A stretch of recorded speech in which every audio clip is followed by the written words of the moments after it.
I am so excited to share that you can now watch all of my upcoming podcasts on my brand new YouTube channel for the What Now podcast.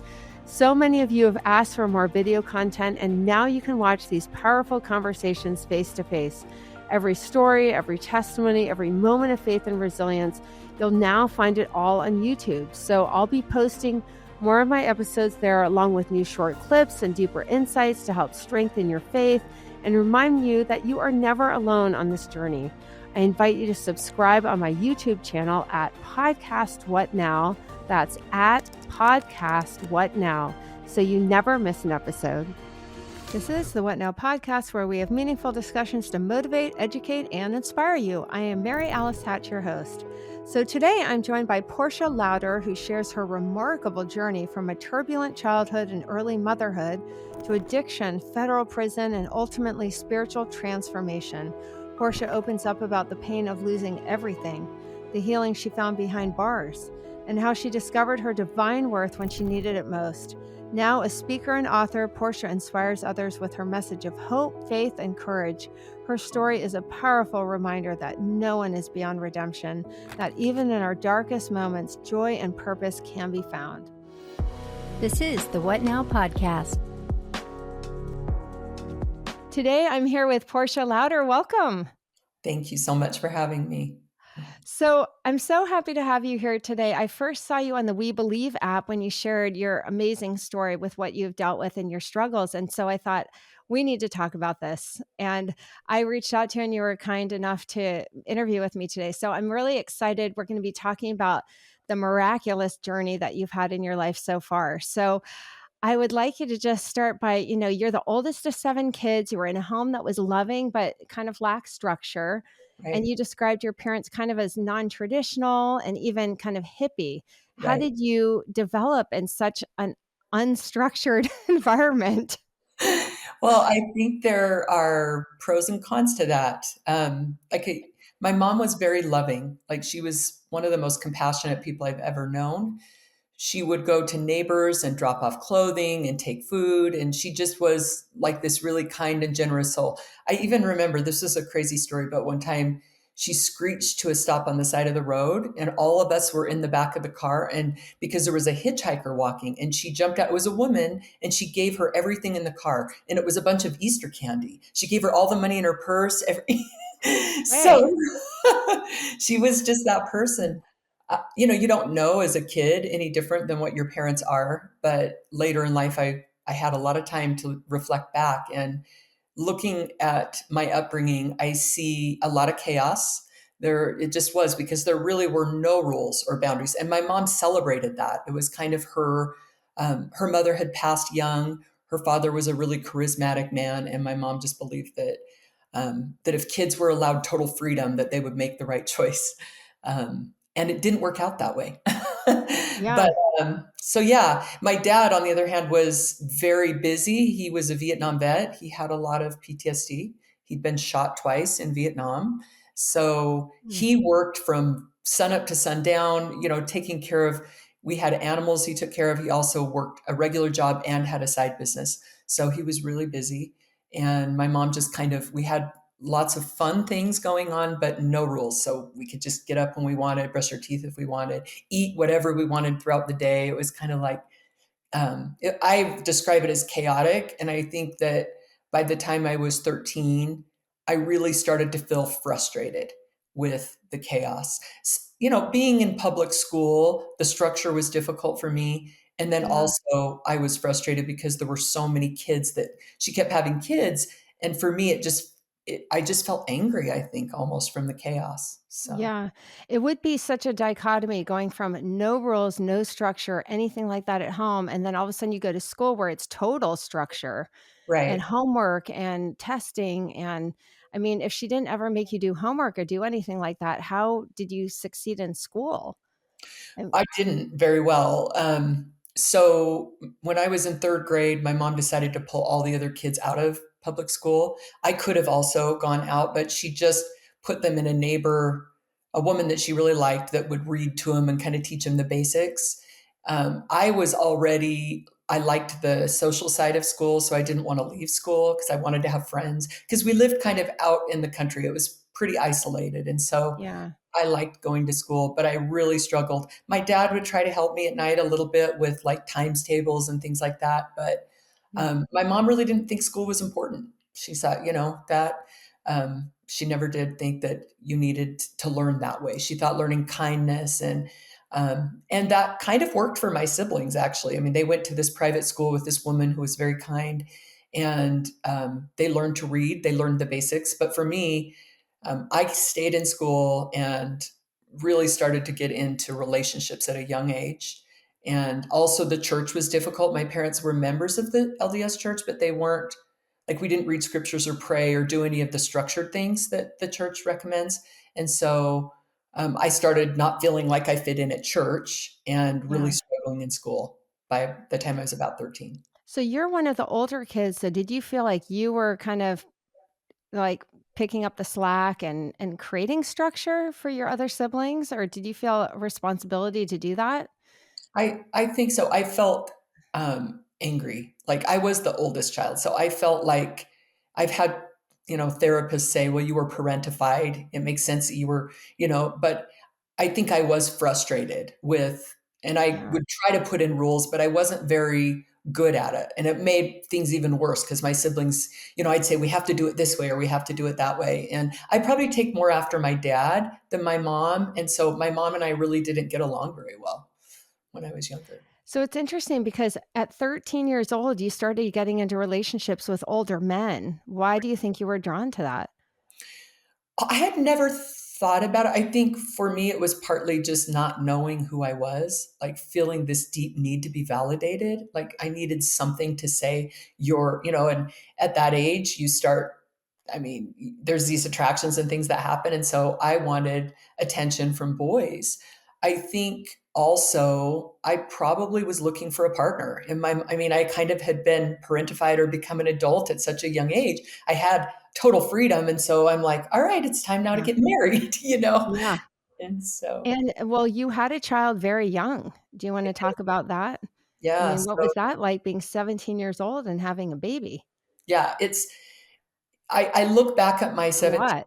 I know. I just look at my little self and think, oh my goodness, you sweet girl, you had no idea what you were doing. But yeah, I remember when I got pregnant, I was 17 years old and I honestly was fine with it. Like I thought, okay, I'm going to get married. Like that's what comes next. And I didn't see myself ever going to college. I didn't oh, see a future for myself with work. The only thing I had really seen in my home was, my mom raising kids. And I was tired of living in my parents' home. And so I moved out and moved into a low income apartment and had my little boy. And the reality of that, there's no way that I was way too immature to understand how serious that level of responsibility was. And yeah. it's interesting because I think I almost grew up with my son. My oldest son is 35 now, and he is so responsible because both of us had to kind of figure out how to become adults together. That's Sadly, interesting. you know? Yeah. Yeah. Yeah. So, So that's interesting. But then you had kind of a turning point where your family moved to Salt Lake City. And what shift did that create for you? yeah, it was such a surprise to me to have my whole family move to Salt Lake. I had really never left the little town I lived in. I had Yeah. never been to Salt Lake City. I'd never been on an airplane. And so when I came up to visit my parents for the first time, I was excited. I thought, wow, there's like a whole world. In the big city. Yeah, I could get a job. Like I don't have to stay here. It's so Yeah. weird to me that I didn't ever venture out. But the first time I did, I felt the energy of an opportunity of something different and wanted to move right away. I thought, I don't want to live in this town anymore. I want to go get a job. And my uncle Yeah. owned photography studios, and he said, yeah, if you come up here, I'll give you a job. And I was like, I mean, it just was so overwhelming and exciting for me to think I could have a life. Your world opens up. Right. You have So, opportunity. And so yeah. did you take that opportunity? Did you end up working Yeah. and doing all of So that? I had married someone who was much older than me. He was 10 years older than me. So he was 28 and I was 18. And I went home back to my apartment and I said, hey, I want to move to Salt Lake and I want to get a job. And he told me that he was never going to leave the town I was in. And he said, we don't even really get along. So let's just get divorced. And So Hey, you can see our commitment was very firm, right? great. Okay. New chapter. Yeah. So we got Dang. divorced. I think it took a week to fill the papers out. And I moved to Salt Lake. And as soon as I got to Salt Lake and I started to work, I found out I was pregnant with my daughter. And Mm. so I remember letting my ex-husband know, and he said he didn't really want to be a part of my life. And I felt very alone. It was a lonely time for me. I was now 20 years old, and you know, I'm living with my parents. I had a job, and I remember my dad coming to me and saying, "Portia, you might want to consider reading the Book of Mormon." Because, you know, my Yeah. dad read scriptures every morning just by himself. My dad and mom kind of had their own things going. And so I said, Dad, why would I ever do that? I don't even want to go to church. I don't want anything to do with the church. And he said, Portia, you're a smart person and this could help you and you haven't even tried it. And so my dad knew how stubborn I was. And he also knew that, he's smart the way he communicates with me.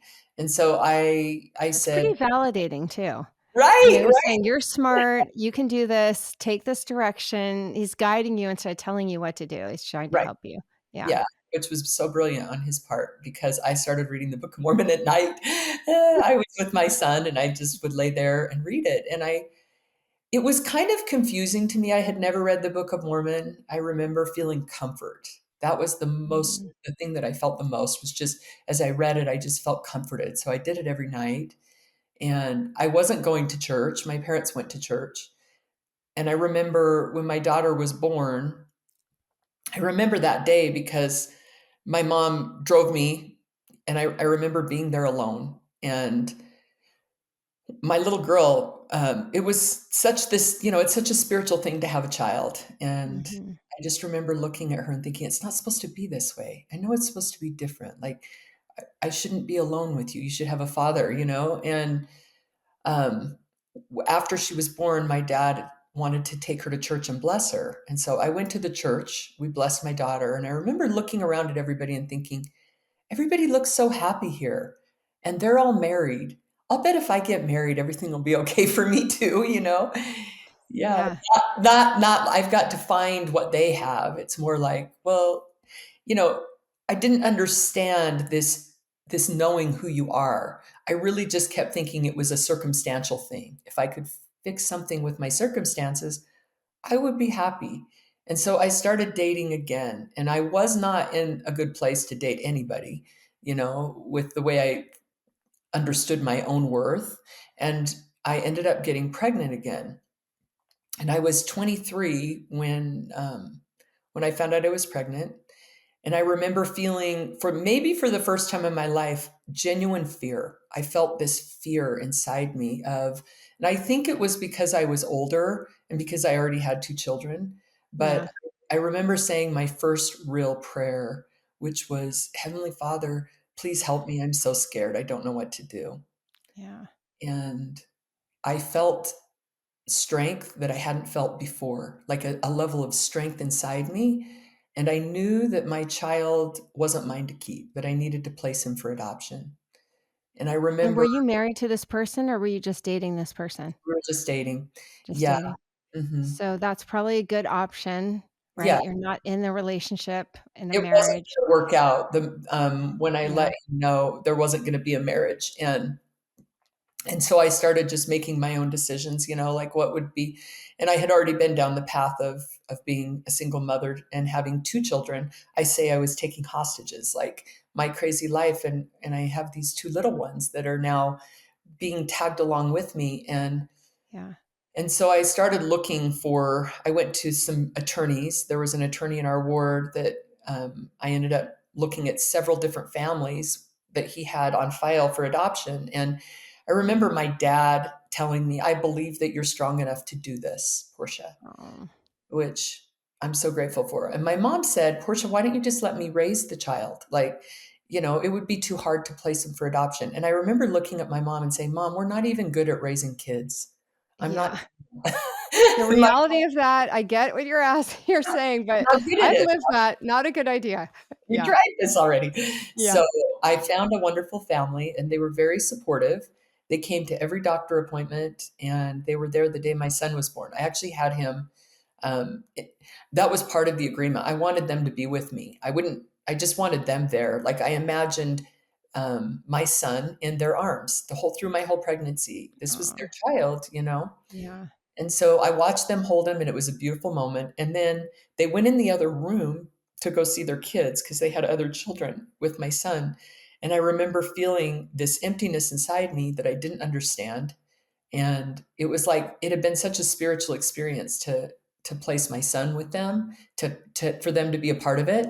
But as soon as I had him, I felt empty, and it was like a new level of emptiness. I didn't know anything about trauma, and I didn't have that relationship, that connection with Yeah. my Heavenly Father. And so um, the short version of it is that I started to use prescription drugs and became addicted. My life got much worse.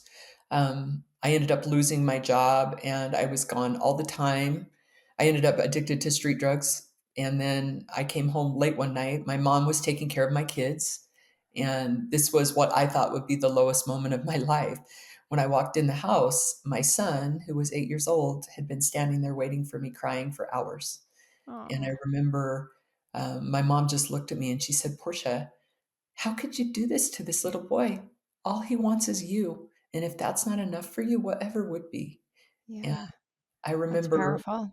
it was because my mom was not the kind that could ever give up on anybody, but she really had looked at me with this level of despair of, you can't, like, how could you do it? And I walked downstairs with my son and I laid on the floor and I sobbed and I begged God to take it from me. I just said, please, I can't keep hurting my kids and I can't stop using drugs and I don't know what to do.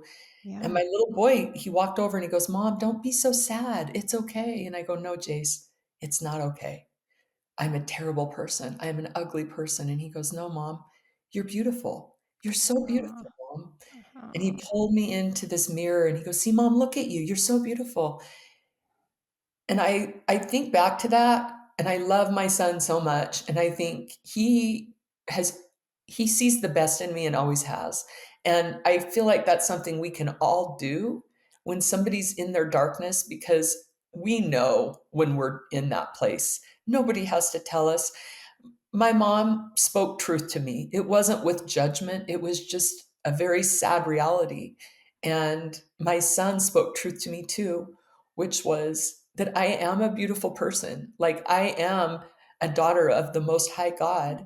And the next morning, I walked upstairs and told my dad, I need help and I don't know what to do. And he said, you can go talk to the bishop. He lives across the street. He said, I can't help you, Portia. I give up. You need to talk to somebody else. yeah. I walked across the street and I knocked on his door and I said, I'm Cliff's daughter and I'm a drug addict and I need help. I don't know what to do. And Rock bottom. yeah, Yeah. he was wonderful. He invited me in and he said, Portia, I promise you with priesthood power and authority that if you'll read your scriptures and you'll pray and you'll go to church, your whole life will change. And he's Okay. yeah, okay. It was Okay. so hard. It was really Yeah. hard because I couldn't imagine, I felt so uncomfortable in church and it was really hard to read my scriptures, but I did what he said and my whole life changed. I remember being about 6 months sober and feeling so much freedom. Freedom I just didn't ever remember feeling. These principles that they teach in the 12-step program for the church as well as the AA 12-step program, they're powerful principles of repentance. And so I guess at this point, I wasn't looking for a relationship because I knew I was the problem. Yeah. And I ended up meeting my husband, which is Right when you so never expect it. right. And the thing about my husband is like, he's amazing. He just had graduated college, he'd been on a mission. It makes no sense that he would ever go on a date with me, let alone marry me. But we were set up and we ended up going on our first date. And I remember asking him on our first date, I was like, what scares you the most about me? And he's like, everything about you scares me, Portia. Like you are so scared. Okay, tell me what you really think. But it's so true. That's the funny Yeah. part. He Yeah. and I have a very honest relationship with each other, and I appreciate Uh-huh. it. So, That's um, good. yeah. So, Chad and I continued to date, and we got married, and he adopted my children, and we went to the Mount Timpanogos Temple, and we were sealed together as a family, and it was beautiful. It was such a special day. Um, my family had kind of gone inactive. My parents and brothers and sisters were really struggling. I think the teenage years of children that had no rules brought more problems than my parents ever could have comprehended. Yeah, backfire. Yeah, Yeah. it wasn't good. Yeah. And so I went to the temple, and I didn't understand a lot about it, but I went every week because I wanted to learn. And it was beautiful. It was a beautiful time in my life because I knew the difference. I knew I had been in dark places. And so we bought a home in American Fork, which is close to the Mount Timpanogos Temple. And I started my own photography company. And my business did really well. It continued to grow. I ended up having two more kids really fast, like 18 months apart. It's just, I have given birth to six children. I've tried to get pregnant once. So I, Turtle. yeah, very. I always say I struggle with over fertility. But so we were building this life. My business was growing, and I ended up having a back surgery. I had an injury, um, and I started to use prescription drugs again. So this is the part where when I go to the MTC and share my story every 2 weeks, and this is the part where I want to give all the little missionaries a hug and say, "It's going to get hard again. I'm so sorry," because I Yeah. know, It's life. It's yeah, called life. it's called life. But yeah, um, something I know about myself now is that I can't take like one half of a pain pill. I can't take any narcotics. They trick my brain, and I immediately start making really bad decisions. But at that point, I thought, I was active in the church. I was working. I had these young kids. I had these kids that were in elementary school. I was very busy, and I just started to use pain pills to kind of cope with it. So And self-medicating kind of with yeah, yeah, drugs for the stress. right. Yeah. And That's looking back, actually really common. A lot of people do that. right, it is. And Mhm. now that I'm very sober, I still have lots of friends that use different medication for those things. But for me, my judgment is not good when I use drugs. Yeah. And so I understand why you would use it to cope, but also I would rather die than relapse at this point because of the suffering that I've experienced from my addiction. And so Yeah. I started to think that I just needed to work less. And the answer to that was to invest in real estate. And so I got involved in flipping homes in 2004. And in 2005, I was introduced to what's called an equity deal, where you buy a home, you get a high appraisal, which just saying that to me, obviously there's a problem if the appraisal's high. And then you borrow money against the appraisal, the higher appraisal, and then I would invest it in other things. And so it was almost like a real estate Ponzi scheme, the way that it worked. But there were a lot of people doing it. There were people advertising it on billboards in Utah. And so I got involved in some of these deals, and I heard that I was under federal investigation.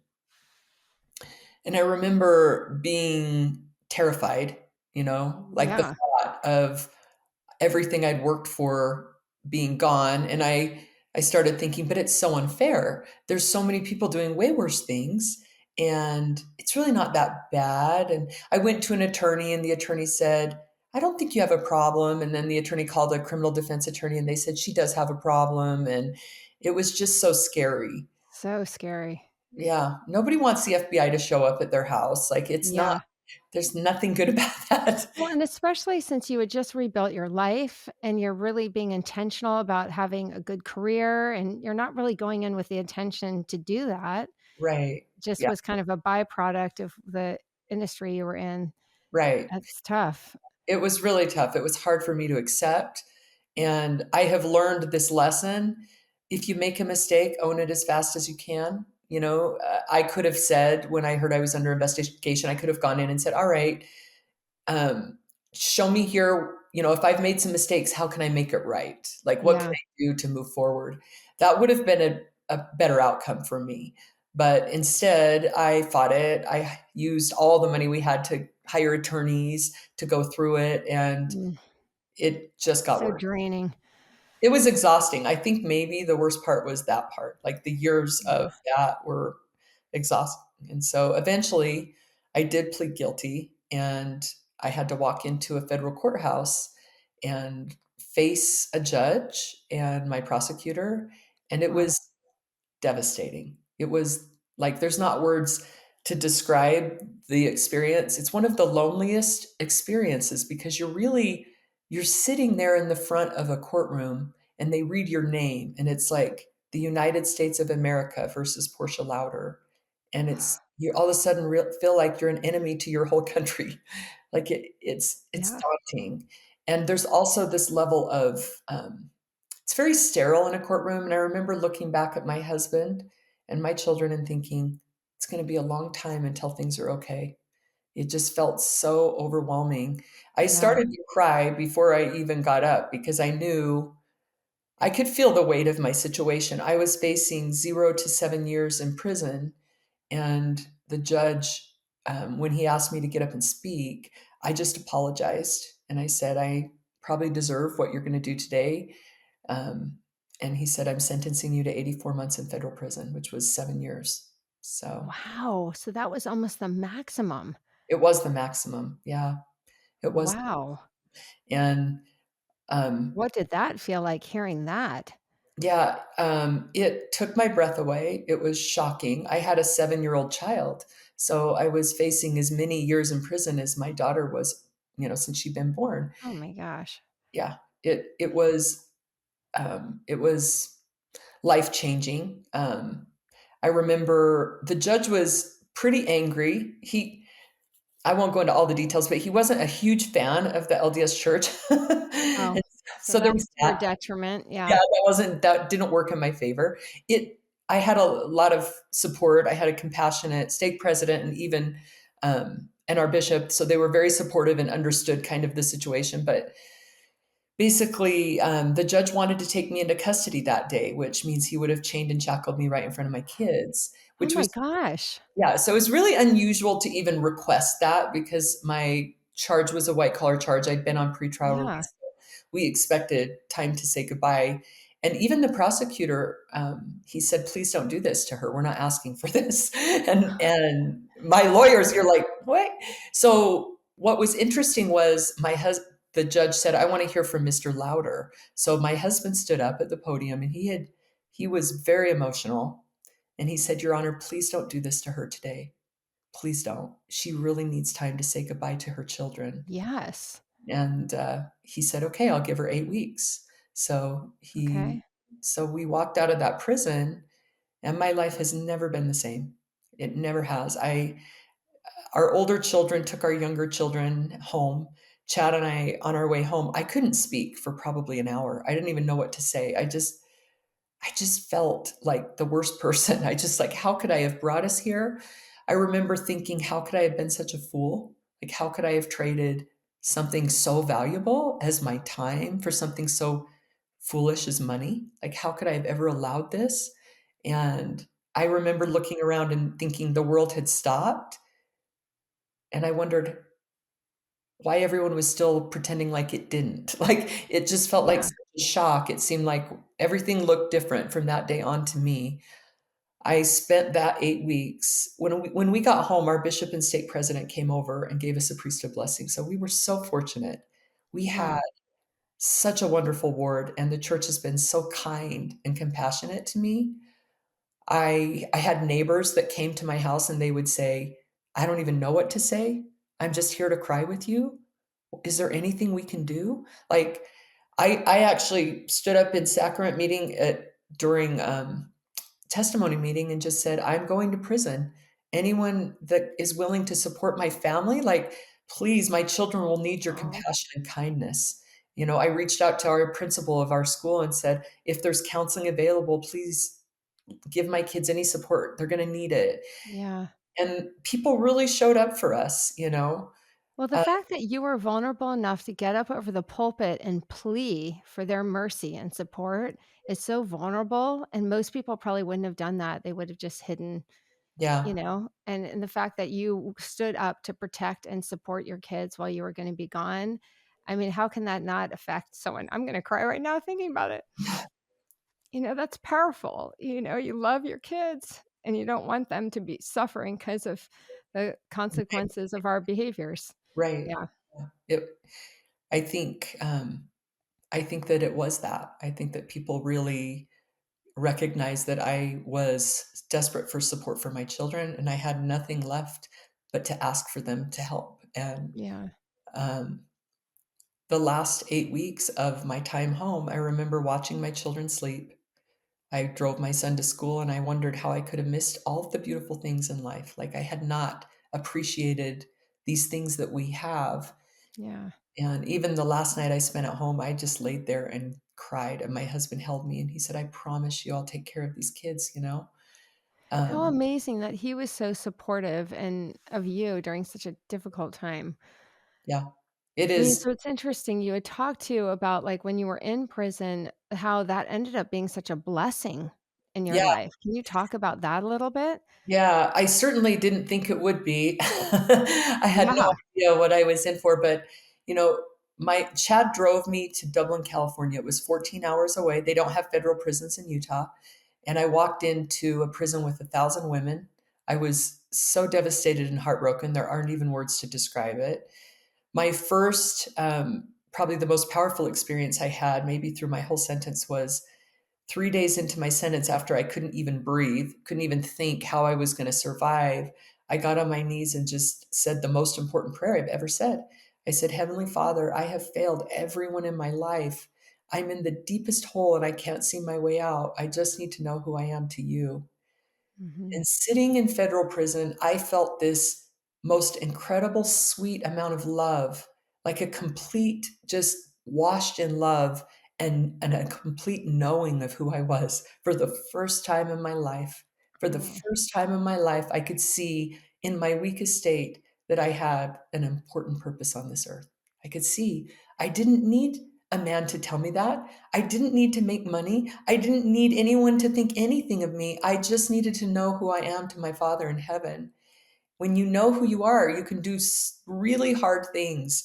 And that was such a turning point for me because I got up, I got my scriptures, I slept with my scriptures every night. I prayed and I read my scriptures and I fasted every Sunday.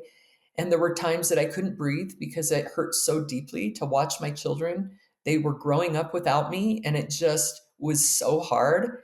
But there was also something that I didn't realize, this benefit of, for the first time in my life, I had structure. I had rules.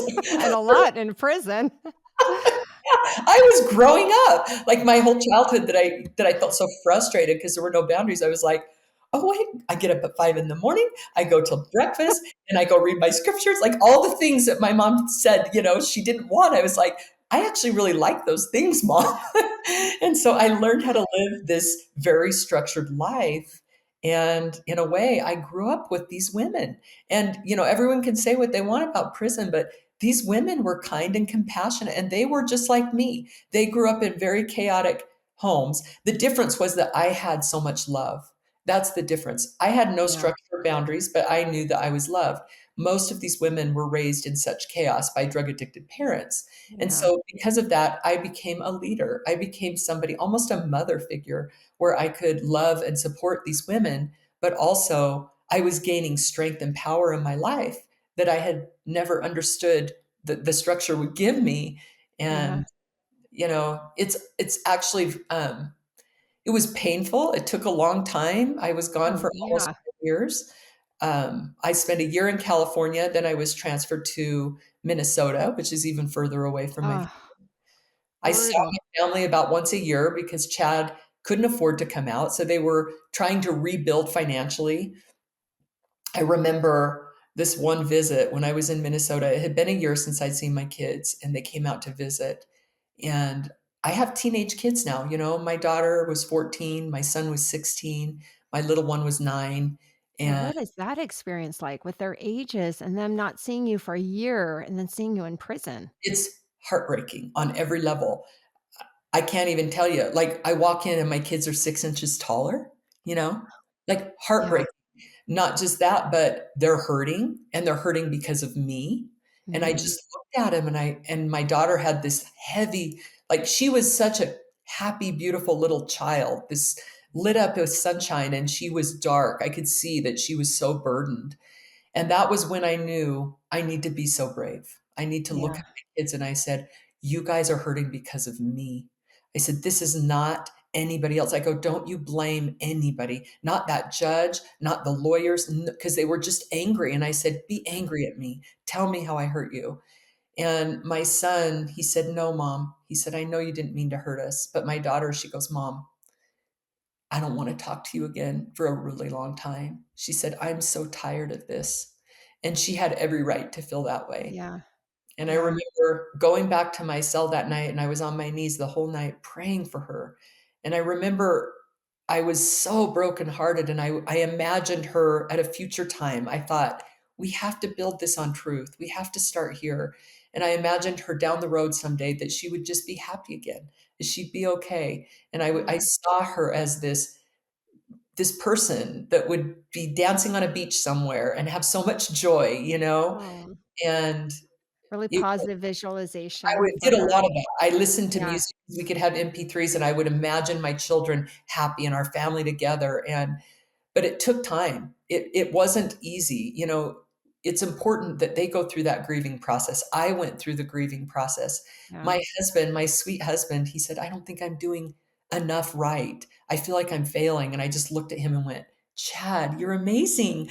Like, this poor guy is fighting. You know how hard it is to have teenagers. He's Oh my raising gosh. teenagers. Their mom's in prison. They're Yeah. hurting. Financially, he's just trying to rebuild. I mean, It's a the lot. bond that we created together going through that, I had Chad give me a priesthood blessing before he left, because I thought, I will die when you leave. Because when they left, they would always take a piece of me with them. It was like I Yeah. couldn't breathe for weeks after they would leave, after I'd visit him. And Oh, he gave me this blessing, and I remember feeling so much peace. And I thought, what would we do without the gospel? Like, what would we do without when people say, did you ever want to give up? I'm like, give up? Like, well, I was so low, there was nowhere else to yeah. go. Yeah.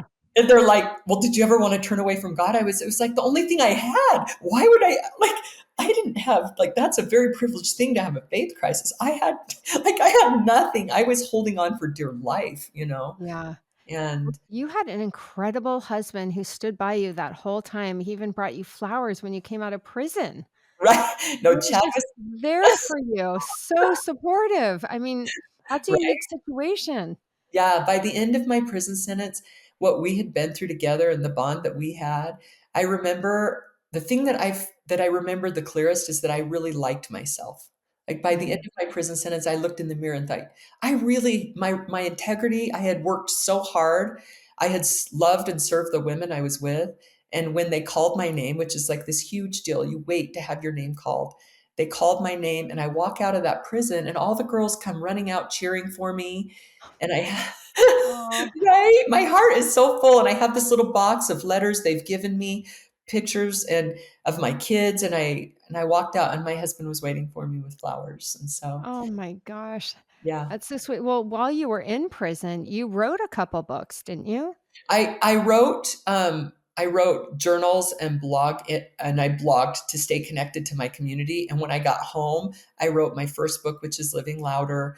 And I really just wrote it because my heart was so full I couldn't breathe. Like, I had all these experiences, and so I was working with women in drug treatment. I do something completely different than I did before I went to prison. I work in mental health. I'm a coach now, and I facilitate youth groups, and I work with the homeless.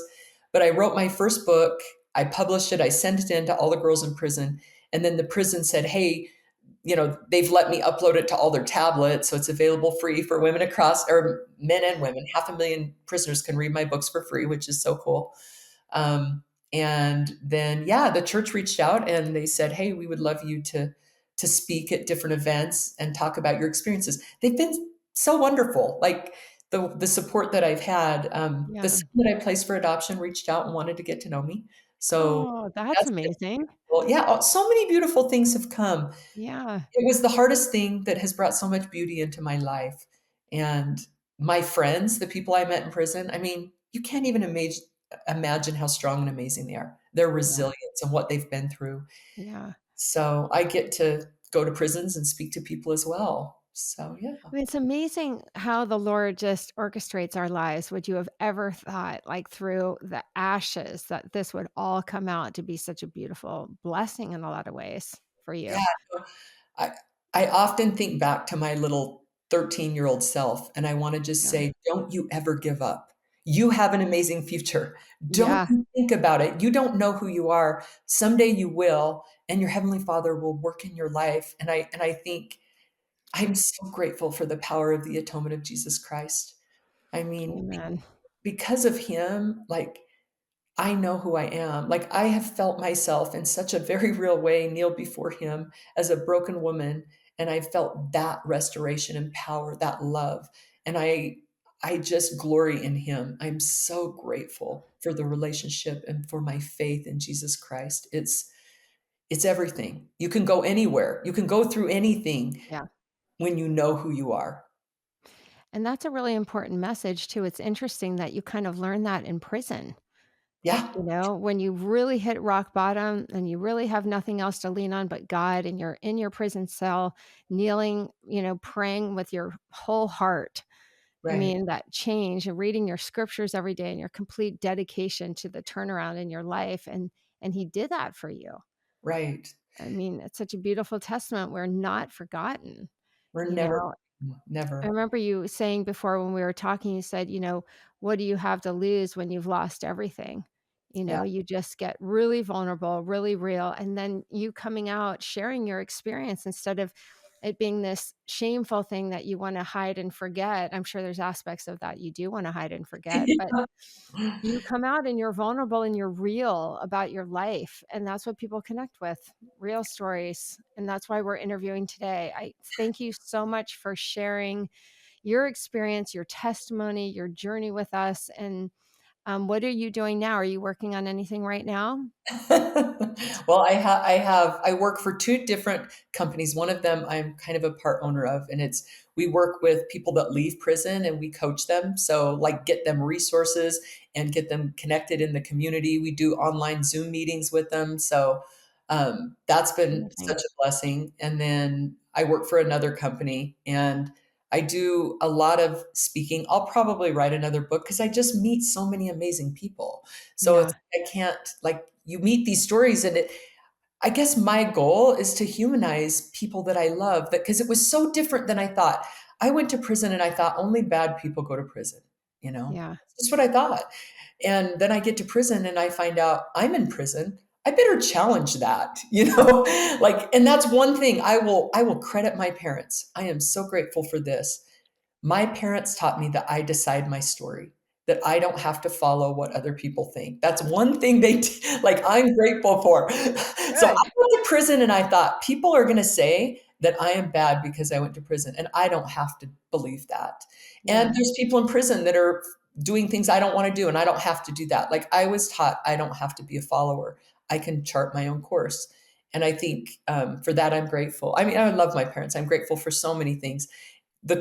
One of the beautiful things about where I'm at in my life now is that I really have been able to support my parents and my brothers and sisters. And that's amazing. Like, for me at this point in my life, that full circle moment to be able to bring some of the things that I learned in prison, some of those structures and principles have been a blessing to my family too. So, Yeah. yeah. Who would have thought? Yeah. Well, thank you so much for joining us today and sharing your amazing story. You are so inspiring. Oh, thank you. Thank you for having me. It's wonderful to be here. So. This is the What Now Podcast.